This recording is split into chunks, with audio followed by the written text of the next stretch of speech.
They say blood ties bind, but what if those same ties strangle your future? I'm Emily Bennett, 33, sunburned and furious, standing on a cracked, weed-choked piece of dirt in East Austin. The lot my parents gifted me in their will, like a slap disguised as an inheritance. My brother Brandon? He got the marble mansion in Dallas, with a wine cellar and heated floors. I got a dusty lot and Dad's parting jab. Sleep under the stars, Emily. Delivered with a smirk cold enough to freeze July. Mom didn't even look at me when the lawyer read the will, just pursed her lips like I was a stain on her polished life. I never once called them anything but Mom and Dad, out of respect, out of habit. But that day, it felt like calling wolves by their pet names. They mocked my love for cooking since I was 10. Meanwhile, Brandon couldn't even boil water, but they treated him like royalty. And yet, standing there, under the same stars they thought would break me, I felt something sharp stir in my chest. Not sadness, fire, a quiet dare. My hand brushed against a folded letter in my pocket.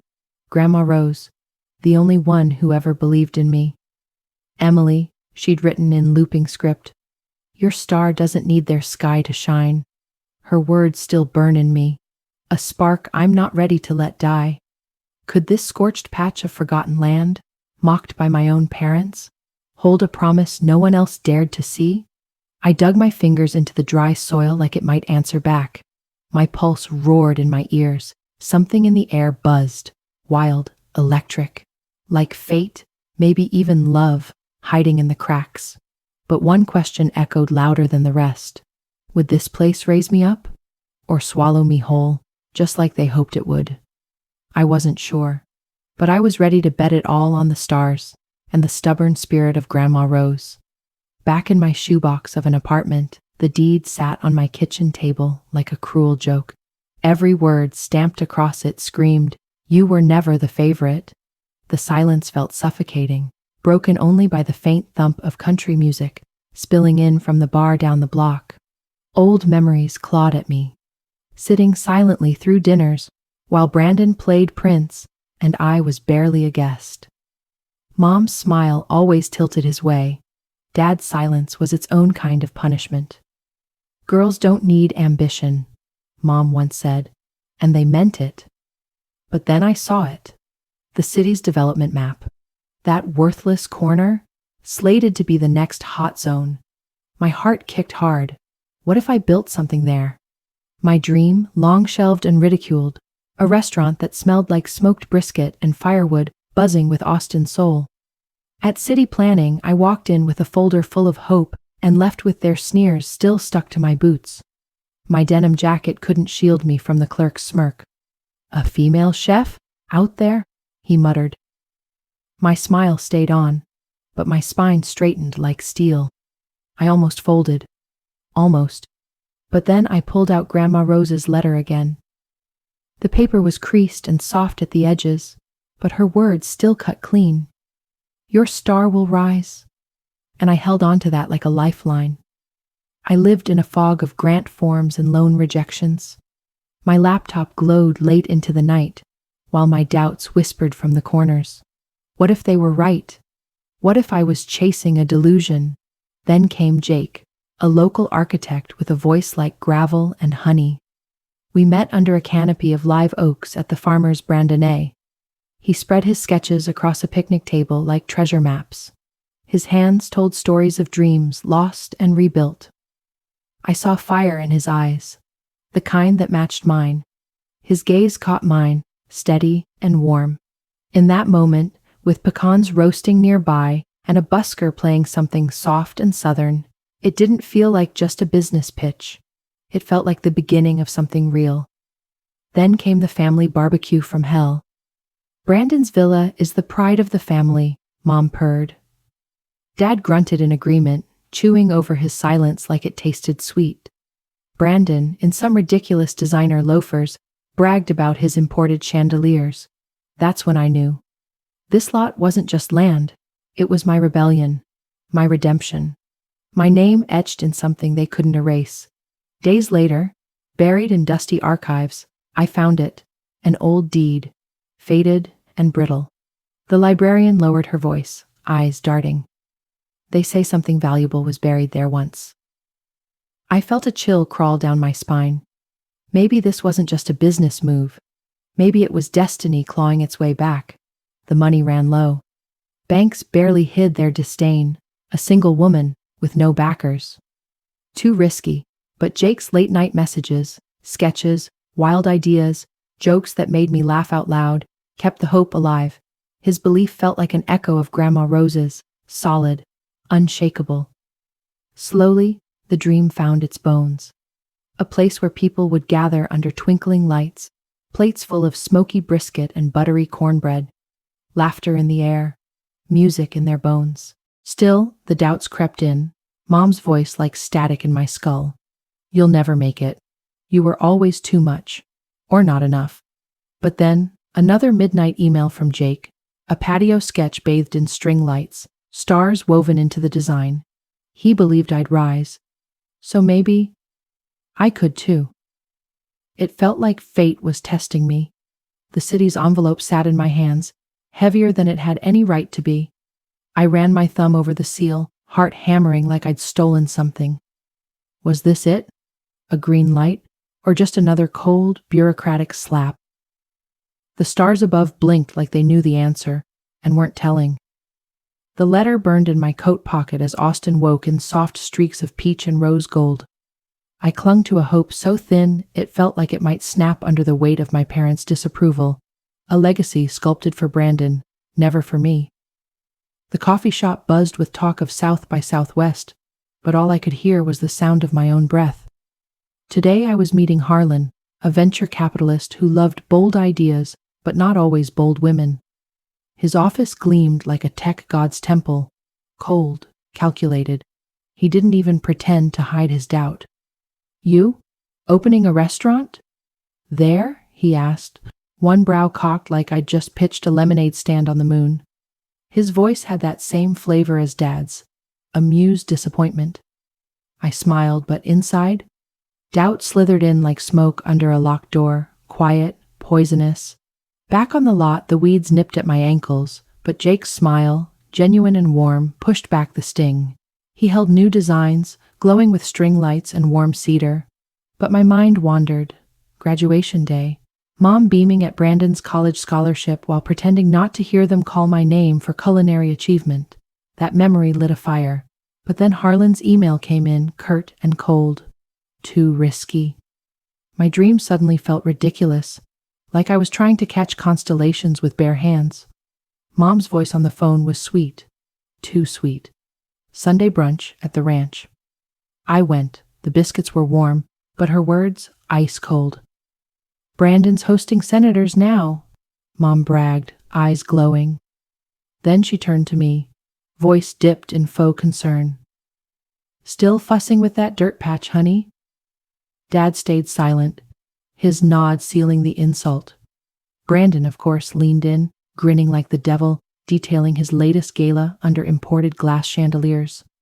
I kept my tone even, still calling them Mom and Dad, but inside, I was a volcano, and I wasn't going to let them look away when I erupted. The next day, I buried myself in library archives, chasing ghosts. A brittle article whispered of a trading post, valuable, maybe cursed. The librarian leaned in, voice low. Some things were buried for a reason. Her eyes didn't blink. My pulse quickened. Was this the turning point? Or a trap laid decades ago, waiting for someone foolish enough to dig? Over messy tacos, Jake shared how he lost his last project to someone he trusted. I saw my own bruises in his.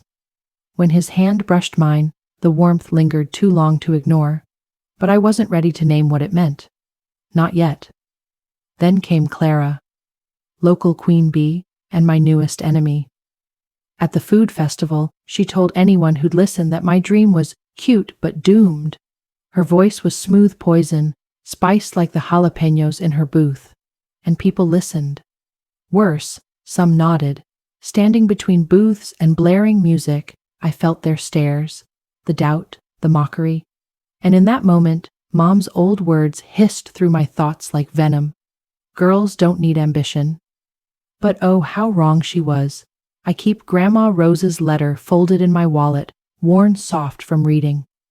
It's not just paper, it's armor. Her words cut through doubt like a lighthouse through fog. I sit across from a woman at a small local bank, one of my last hopes. Her eyes are kind, but the weight behind them is all math and risk. It's a long shot, she says gently, like I haven't heard that all my life. Driving back under a bleeding sunset, the lot stretches before me, raw and silent. My chest tightens, then a ping. Jake's text, a new water system blueprint, eco-friendly and elegant.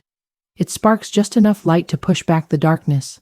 But the bank's verdict hangs over me like thunder. That night, just as stars blinked awake, I heard it. A soft thud, thud, thud from the edge of the lot. Every hair on my arm lifted. I crept over with a flashlight, beam shaky, breath short. Then, something metallic caught the light, jutting out of the soil like a secret begging to be unearthed. Was it treasure or a trap? I didn't know. The stars above flickered, frozen in silence, and I stood there, afraid to breathe. By morning, that glint haunted me. Austin shimmered gold in the sunrise, but the image stayed, metal buried in dust, whispering something I couldn't quite hear. That morning stirred another memory, Mom whispering once about a brother I never knew, a baby who didn't make it. Dad never spoke of him, but maybe that's why they clung to Brandon like he was sacred. Maybe that's why I was never enough, but their grief isn't mine to carry. My road forks from theirs now, and I intend to walk it head high. A week later, when the digging started, the land revealed its first miracle. A natural spring, alive and glistening, burst forth like a buried heartbeat. Pure, untouched. Jake was stunned. He ran the numbers, tested the water. "This is gold," he murmured. Not literally, something better. Austin gold. Uniqueness, authenticity, story. My heart soared, but I kept her words close, grounding me. Your star will rise. Not if, when. We went full throttle. A menu centered around my smoky brisket, infused sauces with spring water. Jake's sketches showed a patio wrapped in string lights, like constellations pulled to earth. He redesigned everything. The spring became a centerpiece fountain, alive, shimmering, surrounded by cedar benches and herbs. His energy matched mine, beat for beat.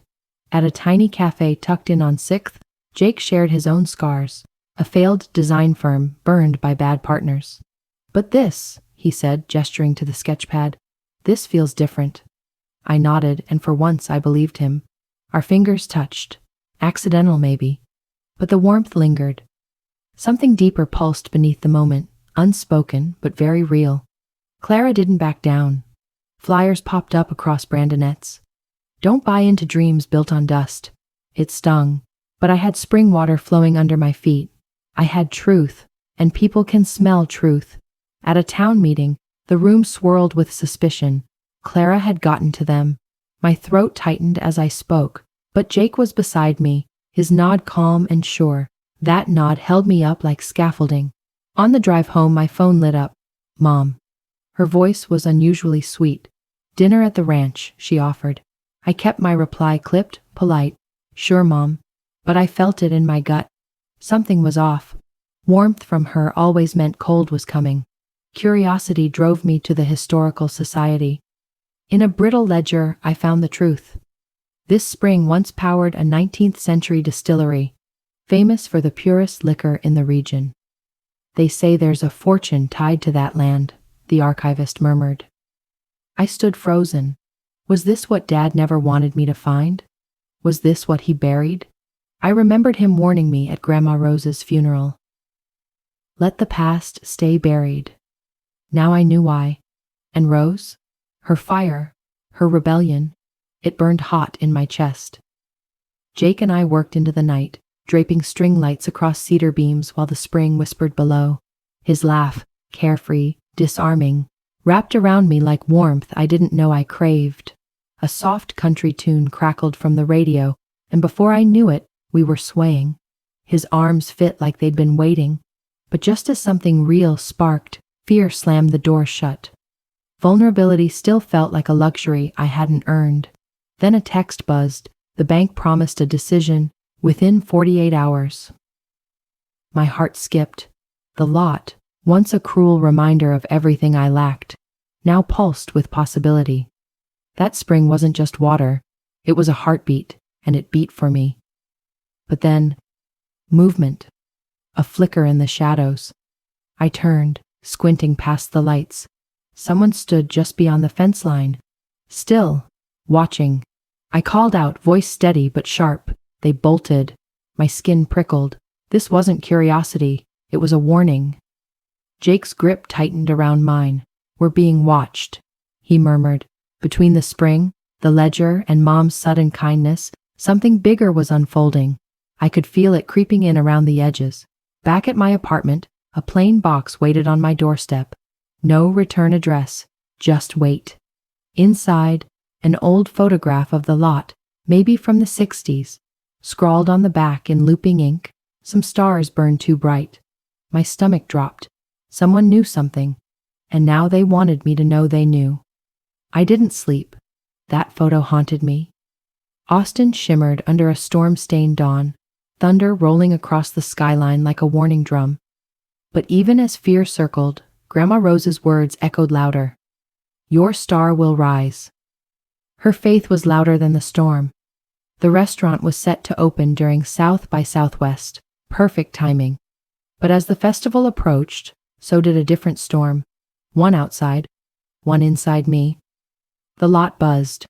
Workers moved fast, threading the last lights around the fountain that now surged like a symbol of victory over every smirk, every, you're not enough.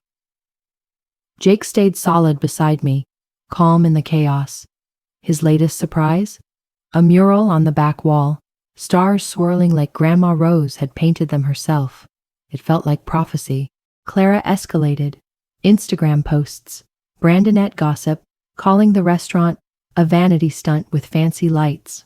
It stung, yes, but the spring didn't lie. People were coming, and I wasn't backing down. Then came the tasting event. Brisket slow-smoked for hours, paired with spring-infused peach glaze. One bite, and the gasps came. Even the local food critic raised his eyebrows and scribbled something down. That moment? It nearly broke me, in the best way. But even through applause and praise, I felt the echo. That's cute, honey, Mom once said when I showed her my first recipe journal. Her voice still clawed at my ribs. Then Dad called, short, stiff. Come to the ranch, we need to talk. I said, yes, Dad, out of habit. But suspicion wrapped around me like barbed wire. The drive out stirred every bitter memory. Brandon getting a new bike while I unwrapped a used cookbook. Mom clapping for him. Dad nodding like he'd raised a prodigy. I was always just background noise. Their smiles were rehearsed. Their eyes darted too quickly. The lot's value had leaked. Rumors said it was worth 7 figures.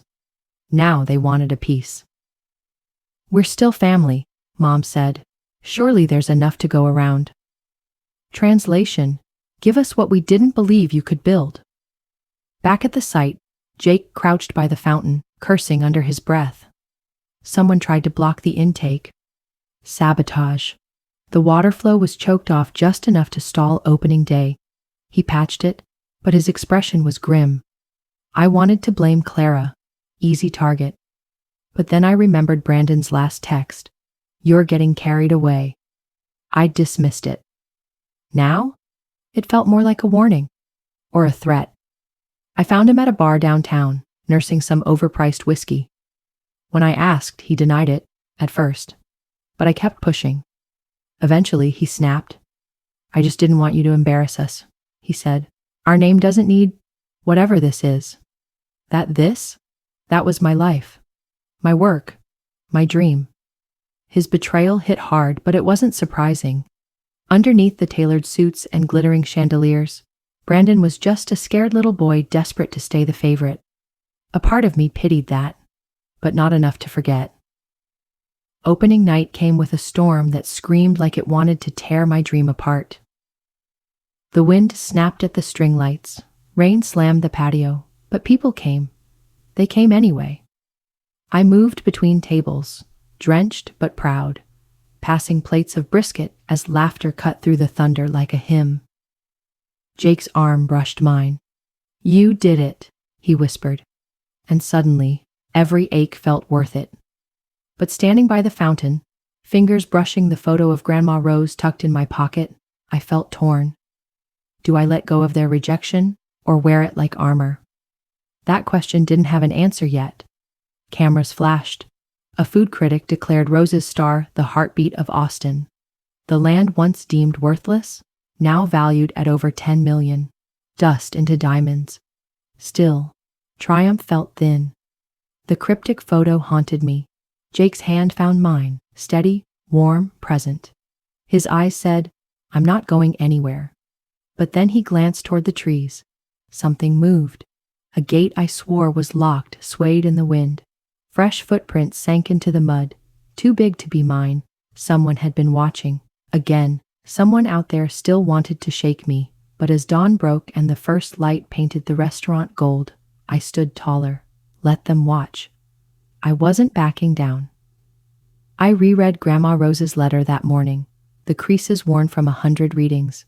Her belief never wavered, and now neither would mine. Then came the headline, "Brandon's villa, bought with hush money from Dad's consulting deals, was under investigation." Foreclosure loomed. His castle built on sand was sinking. Mom called. Her voice cracked. "Can we talk?" she said. I agreed out of habit. "Sure, Mom." But I knew better now. Their desperation wasn't my problem anymore. Back at the restaurant, the fountain flowed like a promise kept. That spring had turned my scars into strength. Jake found security footage. Clara had messed with the pump. But worse, he traced the footprints to Brandon. My own brother tried to frighten me off my land, my future. I went to him. His villa, dim and echoing, reeked of decay. "Why?" I asked. His shoulders dropped. "Because you're doing what I couldn't." That was the truth. A flicker of pity rose, but his betrayal still burned too fresh. "I was wrong," he choked.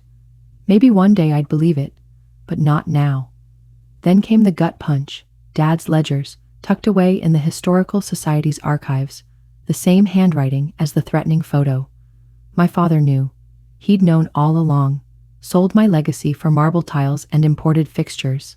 Rage and heartbreak tangled inside me like barbed wire. This wasn't favoritism, it was theft, premeditated, cold, strategic. They didn't just overlook me, they erased me. Jake stood beside me, hand firm on my shoulder, his jaw tight, eyes fierce. He was scared, not for himself, but for me. "We do this together," he whispered. It wasn't just comfort. It was a vow, and it lit something fierce between us. The community showed up. Tourists, locals, skeptics turned believers. The restaurant was no longer mine alone. It belonged to all of us. At town hall, I dropped the bomb. The ledgers. The truth. Clara stuttered. The crowd roared. People stood and clapped. Not for revenge, but for justice. Mom and Dad were there. In the back, faces pale. I turned to them. "You chose Brandon, over and over, but I chose myself." My voice didn't shake. It was the first time I ever truly spoke. Days later, a national food magazine called. They wanted to spotlight resilience. I told them, "Come taste it. It's in every bite." I agreed to the story, not just for the fame, but for the girls like me. The ones told to sit down, quiet down, stay small. That lot, their cruel joke, was now the crown jewel of South Austin, $10 million. But honestly, its real worth couldn't be measured. Not in money, not ever. Standing by the fountain that night, I heard Dad's old warning again. Don't dig too deep. It used to sound like fatherly concern. Now it reeked of fear, of being exposed. How dark did their secrets run? I was about to find out. Then Jake dropped his own bomb. A major firm in New York wanted him. Everything he'd worked for. And yet, under the string lights, his eyes didn't shine with ambition. They searched mine for permission to choose us. Could I ask him to stay? Was I selfish enough to want both love and purpose? Then came the voicemail, my lawyer, breathless, warning of a clause in the deed tied to Grandma Rose's estate. You need to hear this. Click, silence. And then, as if on cue, a knock.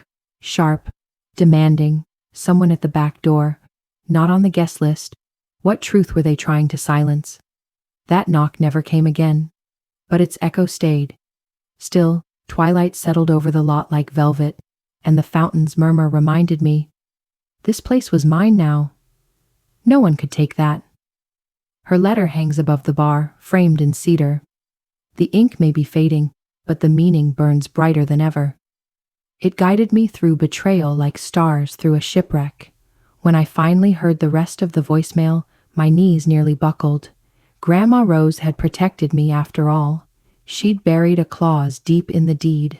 The spring, its rights, its legacy, was mine, always meant to be. Surrounded by clinking glasses and the smell of slow-roasted brisket, I felt something lift. Their rejection? It no longer defined me. I was no longer their forgotten child. I was my own woman. Forgiveness came, not as fireworks, but as a whisper. Not for them, for me. I refused to carry their bitterness one day longer. When Mom called crying, voice broken with regret, I stayed steady. I still called her Mom, but I offered no promises. Distance, I'd learned, was a form of self-respect. Dad's silence used to wound me. Now it bounced off like rain on steel. Brandon sent a letter, shaky handwriting, regret between the lines. I read it once, then put it away. Some apologies don't deserve replies. Freedom, I realized, tastes better than revenge. Jake stayed, said no to New York, said yes to me. He proposed under those same lights where we first dreamed aloud. The ring was simple, perfect.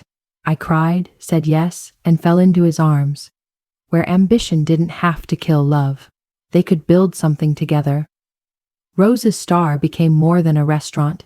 It became Austin's soul. The spring drew foodies, the story drew dreamers. A national magazine called it the most meaningful meal in Texas. I called it home. My story, a girl dismissed, denied, underestimated, now stood as a beacon for other women who were told to dim their light. One morning at the farmer's brandonette, I watched the wind tug at my old denim jacket. In that quiet moment, I knew what to do. I donated part of our profits to a women's shelter in Rose's name.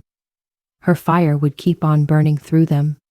I saw their eyes, those women in shelter, hopeful, fierce, like looking in a mirror of who I used to be and who I fought to become. Stars shine hardest when the sky is darkest.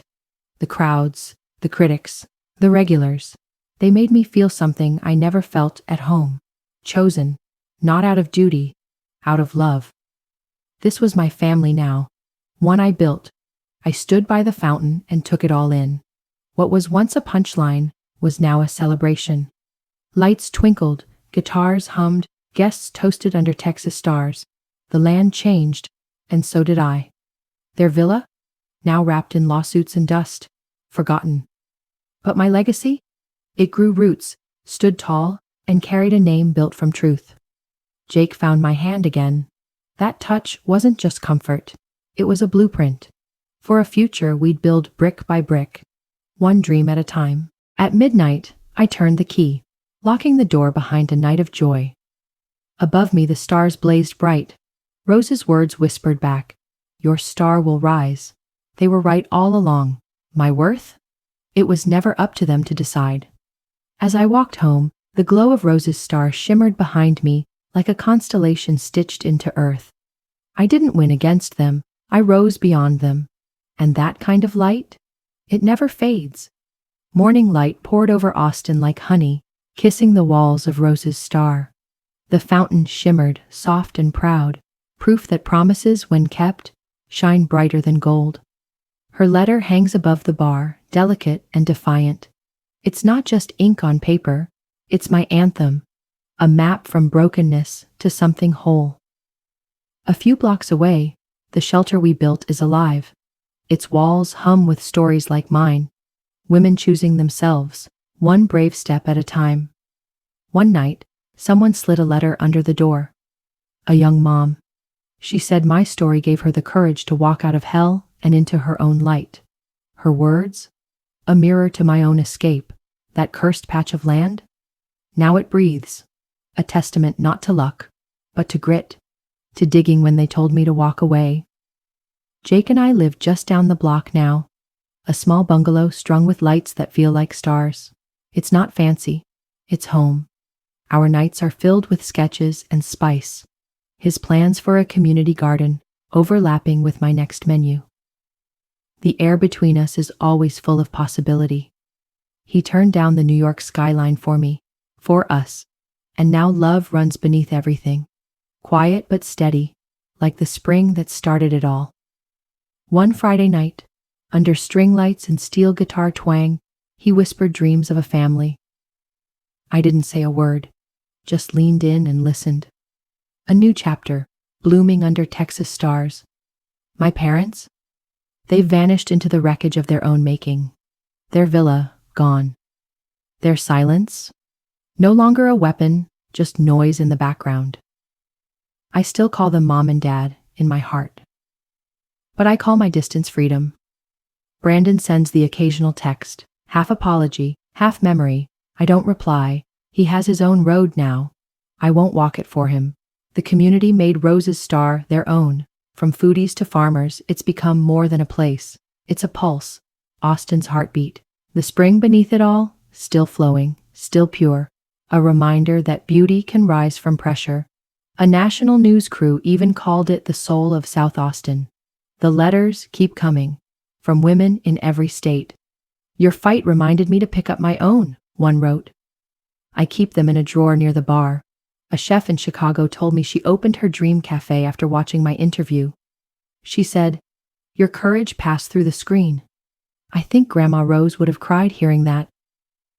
Standing at South by Southwest in my old denim jacket, wind in my hair, I wasn't proud of the land's value.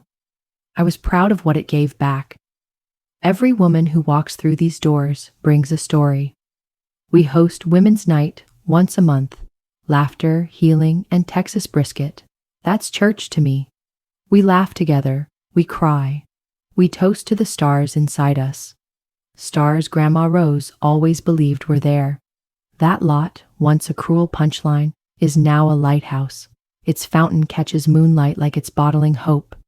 Jake's hand in mine, cedar in the air, stars above, I finally understood. My worth was never up for debate. It was mine to claim all along. So here's what I'll say to you. Whatever dream they tried to bury, dig it back up, dust it off, fight for it, let it shine, let you shine. Grandma Rose whispers it still. Rise. I stand on that sacred dirt, music floating from a nearby stage. And I ask you, woman to woman, what's your star? And more importantly, are you ready to let it shine? The sky is wide, and it's waiting for you, just like it waited for me.